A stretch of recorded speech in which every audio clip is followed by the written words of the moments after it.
निगरान वज़ीर-ए-आज़म अनवारुल हक काकर ने एक बार फिर यकीन दहानी करवाई है कि जनवरी में इंतखाबात के लिए इलेक्शन कमीशन की तैयारियां तकरीबन मुकम्मल है और इंतखाबात अपने मुकर्ररा वक्त पर ही होंगे।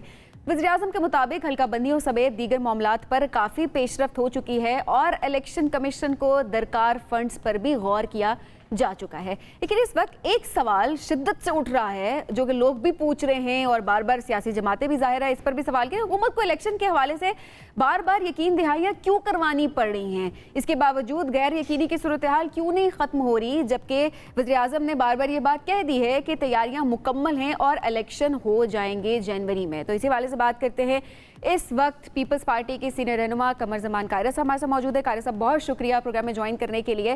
कायरा साहब, वज़ीर-ए-आज़म साहब ने एक बार फिर यकीन दहानी दिलाई है कि जनाब जनवरी में इंतखाबात ज़रूर होंगे, इलेक्शन कमीशन की तैयारियां तकरीबन मुकम्मल हैं, इंतखाबात बर वक्त हो जाएंगे, लेकिन इलेक्शन के मामले पर गैर यकीनी ख़त्म क्यों नहीं हो रही है? बार बार ये सवाल क्यों उठ रहा है और बार बार यकीन दहानी क्यों करवानी पड़ रही है?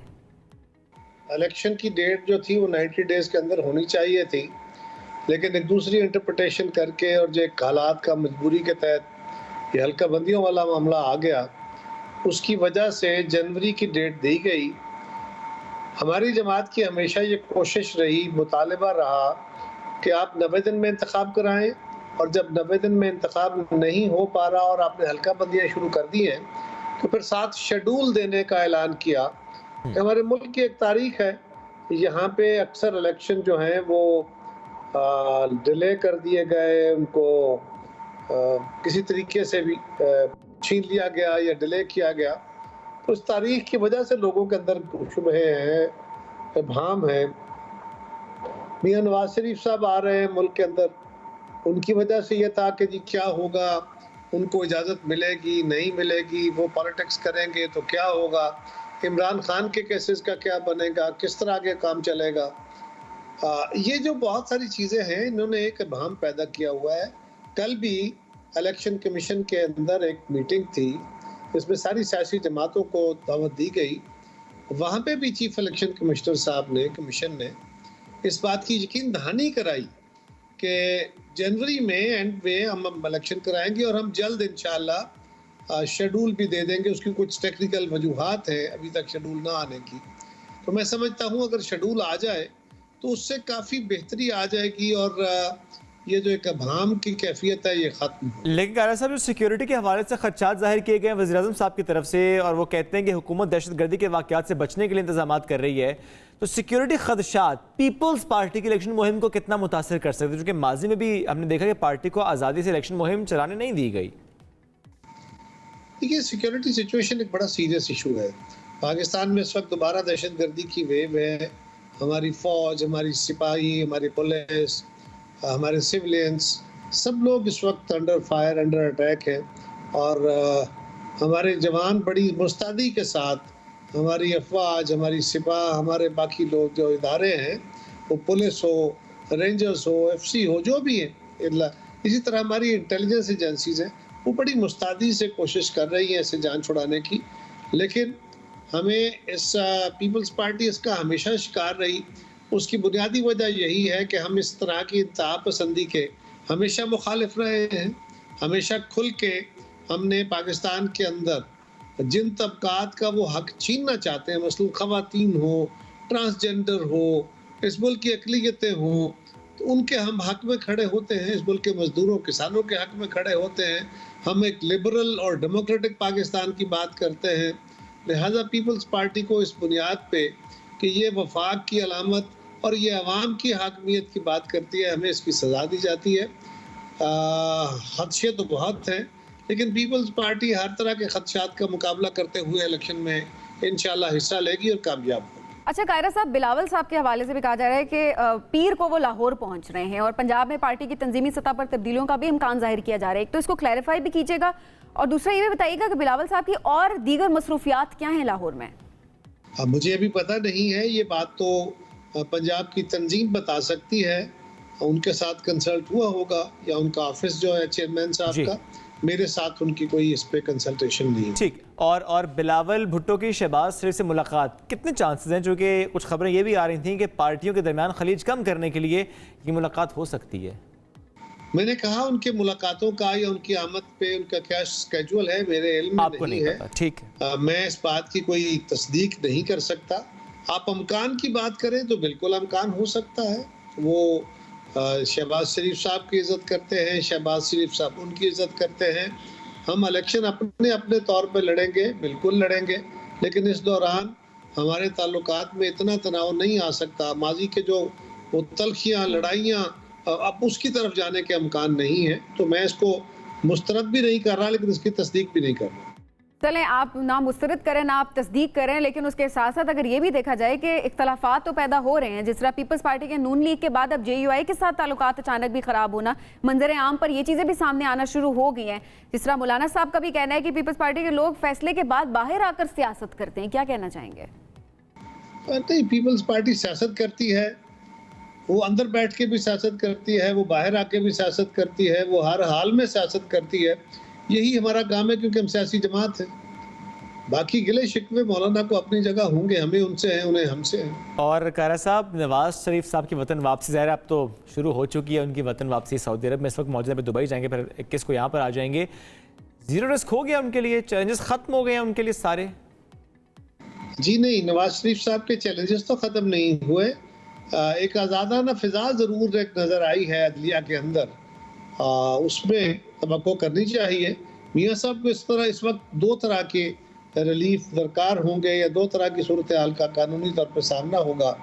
एक शॉर्ट टर्म में जब वो मुल्क में लैंड करेंगे तो उनको एक हाई कोर्ट ने एब्सकॉन्डर डिक्लेयर किया हुआ है और वो एक जलसा करने जा रहे हैं, तो उनको वो कानून के सामने सरेंडर करना होगा। लेकिन अगर वो डायरेक्ट जलसागाह में जाएंगे तो उनको पहले इमीडिएट रिलीफ लेना पड़ेगा, और हो सकता है उनकी जमात हाई कोर्ट में ऐसे किसी इंटरिम रिलीफ के लिए दरख्वास्त दे और ये रिलीफ उनको मिल सकता है। दूसरा जो है वो है कि वो उनके खिलाफ जो कन्विक्शंस हुई हैं, उनकी सज़ा की जो कैफियत है उसके बारे में कोई अपील होगी, या हाई कोर्ट का, सुप्रीम कोर्ट का जो लेटेस्ट फैसला आया है फुल कोर्ट का, उसके बाद उनका रिव्यू बाकी रह गया है, तो उनका रिव्यू लगेगा और उस पर क्या फैसला आता है वो एक लॉन्ग टर्म में उनकी पॉलिटिक्स इलेक्शन में हिस्सा लेने का, उनकी जो जेल है या उनकी जो सज़ा है वो ख़त्म हो और उनको जो कदगन है इलेक्शन ना लड़ने की या डिस्क्वालिफिकेशन वो उनकी ख़त्म हो। ये दो तरह के चैलेंजेस हैं, अभी तक तो दोनों का उन्हें सामना है, देखिए आइंदा क्या होगा। और कायरा साहब, ऐसे में सुप्रीम कोर्ट के प्रैक्टिस एंड प्रोसीजर एक्ट के फैसले को जमहूरियत की नज़र से आप किस तरह से देखते हैं? क्या अदलिया में एक नए दौर का आगाज़ हो गया है, या अभी इदारों का दायरा इख्तियार सेटल होने में मजीद रुकावटें बाकी हैं?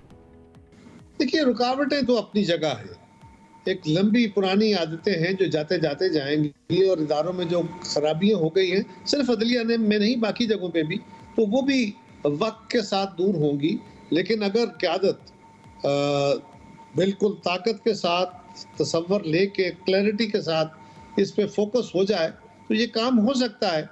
चीफ जस्टिस साहब ने अदलिया के अंदर इसका आगाज़ किया, और एक अच्छा आगाज़ ये था कि उन्होंने अदलिया के अंदर, सुप्रीम कोर्ट के अंदर तासर यह था कि 15 जज साहिबान में से अक्सरियत एक दूसरे से हाथ नहीं मिलाती। ग्रुपिंग बड़ी वाज़ेह थी साबिक चीफ जस्टिस साहब की मौजूदगी में, और उसका नतीजा यही था कि एक मखसूस बेंच था जो अक्सर सियासी फैसले केस उनके पास जाते थे। तो मौजूदा चीफ जस्टिस एक वो काम जो पिछले दो चीफ जस्टिस ने नहीं किया, इन्होंने फुल कोर्ट नहीं किया, बावजूद मुतालबों के नहीं किया, इन्होंने अपना पहला केस ही फुल कोर्ट से शुरू किया, जज साहिबान के साथ बैठे और उसको लाइव कवर भी कराया ताकि कौम देखे कि प्रोसीडिंग वहाँ कैसे होती है, जिससे एक अच्छा तासर गया, लोगों ने देखा। उसके ऊपर फॉर एंड अगेंस्ट डिबेट भी है, लेकिन इस पे जो फैसला आया उसमें ये बड़ी आज़ादी जाहिर हुई कि एक हिस्से के ऊपर 10-5 का फैसला है, दूसरे हिस्से पे 9-6 का फैसला है, तीसरे हिस्से पे 7-8 का फैसला है। यानी एक पोर्शन को मेजॉरिटी ने मुस्तरद किया और मुस्तरद करने वालों में चीफ जस्टिस साहब शामिल नहीं थे, वो उसको सपोर्ट कर रहे थे, उनके अगेंस्ट 8 जजेस का फैसला है। तो ये बड़ी मुस्तासन बात है, मैं समझता हूँ एक बहुत अच्छा बड़े अरसे के बाद एक शुरुआत है। अल्लाह करे आइंदा आने वाले दिनों में हमारी आला अदलिया अपने चीफ जस्टिस के साथ मिल के लोगों को स्पीडी इंसाफ और मुल्क के अंदर बेहतर जमहूरी निज़ाम के लिए सब कोशां हों। इस वक्त अदलिया ने, सुप्रीम कोर्ट ने पार्लिमान की बालादस्ती को तस्लीम किया है, ये एक बहुत हौसला अफजा बात है। इसी तरह हम सबको तो अदलिया का एहतराम करना है, अदलिया को भी बाकी इदारों का अपने अपनी जगह पे ख्याल रखना है। ये एक अच्छी शुरुआत है, मैं इसको ताज़ा हवा का एक झोंका समझता हूँ। और जस्टिस मुनीर से जब जो ये काम शुरू हुआ था, मैं अब उस काम को राइट ऑफ होते देखता हूँ। अल्लाह करे, ये आसान काम नहीं है, इसकी बड़े गहरी शाखें हैं। अल्लाह करे कि चीफ जस्टिस साहब अपने साथी जजेस से मिल के और अपने सूबों के जो हाई कोर्ट्स हैं उनको साथ मिला के वो इस साल के अंदर, 1 साल का उनका टाइम है, इस साल के अंदर वो अच्छी बुनियादें रख जाएं और आने वाले अहबाब जो हैं वो उसको चला के पाकिस्तान को बेहतर इंसाफ दें। ये बहुत अहम है, ज़रा बुनियाद बड़ी अहम होती है। एक और सवाल जाते थे ज़रूर आपसे करना चाहूँगा कि सैलाब मुतासरीन वो भी तो इंतज़ार कर रहे हैं कि उनके घरों की बुनियादें भी रखी जाएँ। ऐलान किया था बिलावल साहब ने, 20 लाख घरों की तामीर का आगाज़ भी किया था। हुकूमत में रहते हुए उन्होंने क्या किया? अब तो हुकूमत में नहीं है, वो ऐलान तो करें, बट हुकूमत में रहते हुए रिलीफ के लिए क्या किया है बिलावल साहब ने? पीपल्स पार्टी ने अपनी हुकूमत में पिछले साल, क्योंकि ये पिछले साल का इशू है, पिछले साल जब ये बजट आया मौजूदा, तो पिछले साल के मुतासरीन जो थे उनके लिए बजट के अंदर पहले तो उनको फौरी तौर पर रिलीफ दिया, उनको शेल्टर बनाए, उनको खुराक का सामान दिया, उनके माल मवेशी, उनके बाकी इंतजाम किए, जिसको वफाकी हुकूमत ने भी सपोर्ट किया, जिसको आलमी सपोर्ट भी हासिल हुई। लेकिन सारी दुनिया ने इस बात को सपोर्ट किया, इस बात को अप्रिशिएट किया कि सिंध हुकूमत ने बहुत अच्छे तरीके से जो फ्लड इफेक्ट्रीज हैं उनको मैनेज किया। अब फ्लड इफेक्ट्रीज के लिए मकान बना के देने, उनको ज़मीनें देने, और जो फ्लड के एरियाज हैं वहाँ डेवलपमेंट के कामों का इशू है। 20 लाख घर बनाने का ऐलान उन्होंने सिर्फ ऐलान नहीं किया, बल्कि ये एक फैसला हुआ था वफाक और सूबों के साथ मिलकर जहाँ जहाँ फ्लड आया था। और सिंध ने जो प्लान किया, ये जहाँ तक मुझे याद पड़ता है, अगर मेरी दुरुस्त याददाश्त है, हो सकता है इसमें कोई गलती भी हो, वो ये था कि इसमें 50-50 शेयर होना था, यानी 50% सूबे ने और 50% मरकज ने शेयर करना था। सूबे ने अपना पैसा भी इस पर रख दिया है, मरकज से उनके मुतालबे थे। मेरा ख्याल है मरकज ने भी अपना शेयर को सूबे बजट में रखा है। इसके ऊपर इलेक्शन कमीशन की तरफ से जब कदगनें लगी तो उस पर कोई कदगन लगी थी।